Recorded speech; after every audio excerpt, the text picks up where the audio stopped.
Lenovo's first self-contained VR headset, the Mirage Solo, is finally here, and let's just get one thing clear out of the gate. It's really not meant for those who just want to dabble in VR. Only people who know and care about it will feel comfortable shelling out $400 for this thing.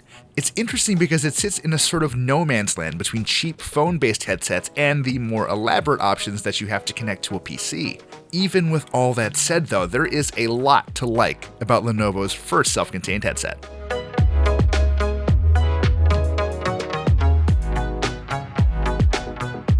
For one, the company deserves credit for a pretty clever design. They went with a sturdy plastic band that wraps around your head like a crown, and it has a dial in the back that you crank to get everything fitting snugly. A button on the bottom of the headset lets you adjust the orientation of the band and headset even more, and I found the whole thing surprisingly comfortable even with my glasses on.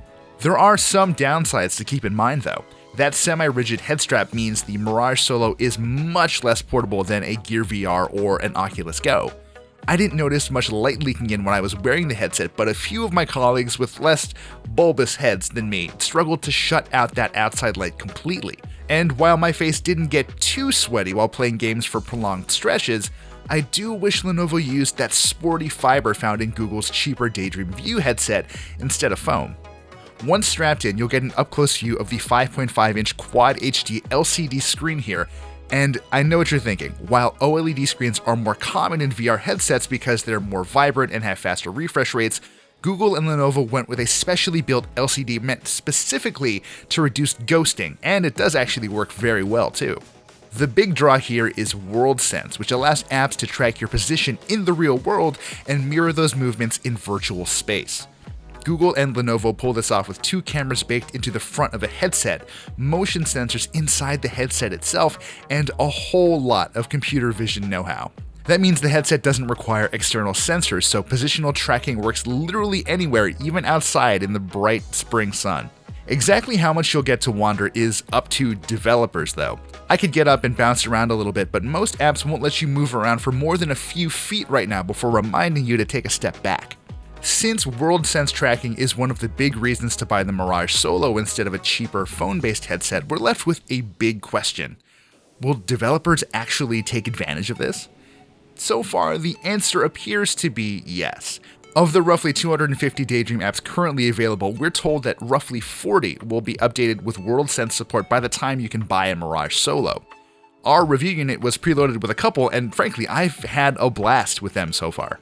The most impressive by far has been Blade Runner Revelations, a Daydream exclusive that puts you smack in the middle of a futuristic neo-noir Los Angeles. It starts by putting you in the seat of a flying car called a spinner, and I spent the first few moments crouching and stepping side to side and craning my neck around to take in every little detail of the interior of the car and the exterior aerial views of LA.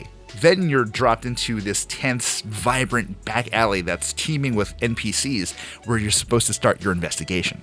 And then there's Res Infinite, a port of a re-release of one of the best video games of all time. Taking in the trippy, dynamic visuals is already a treat when you're doing it on a TV, but being able to crane my head around while shooting down enemies with a musical laser feels incredible. If other developers commit to crafting experiences as fun and as visually arresting as this, then you can go ahead and consider me a Daydream convert.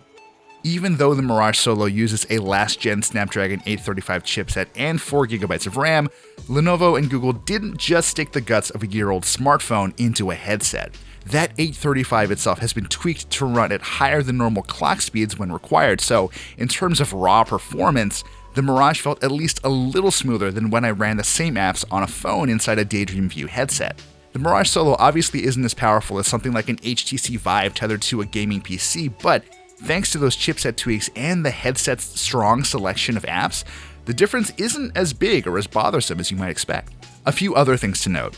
I've generally gotten about 2.5 to 3 hours of playtime off a single charge of the Mirage Solo's battery, and even after downloading all of the pretty apps I could find, I still haven't filled up the 64GB of onboard storage. And if you're more interested in reliving memories than cruising through virtual space, you might want to consider add-ons like Lenovo's $300 Mirage camera. It's expensive, yes, but it captures everything that's happening in the 180 degrees directly in front of you. What's more, the dual camera setup means each wide photo that you eventually offload onto a Mirage Solo headset has a notable sense of depth to it. It's actually kind of remarkable, even though I'm not sure anyone is going to rush out and buy a $300 camera to work with a $400 headset. All told, the Mirage Solo feels like the VR headset Google has wanted to build all along, and Lenovo actually brought that vision to life. It's a niche product, and if you don't have more than a passing interest in VR, this probably isn't for you. The price tag complicates things too. At $400, it's twice as expensive as the similarly self-contained Oculus Go, but it has more power under the hood. On the other hand, the Mirage Solo also costs the same as the Oculus Rift, which has a broader selection of apps but requires a tethered connection to a PC. It really boils down to a question of lifestyle. If you value flexibility and the freedom to move but don't want to compromise on performance too much, the Mirage Solo might be the best choice for you.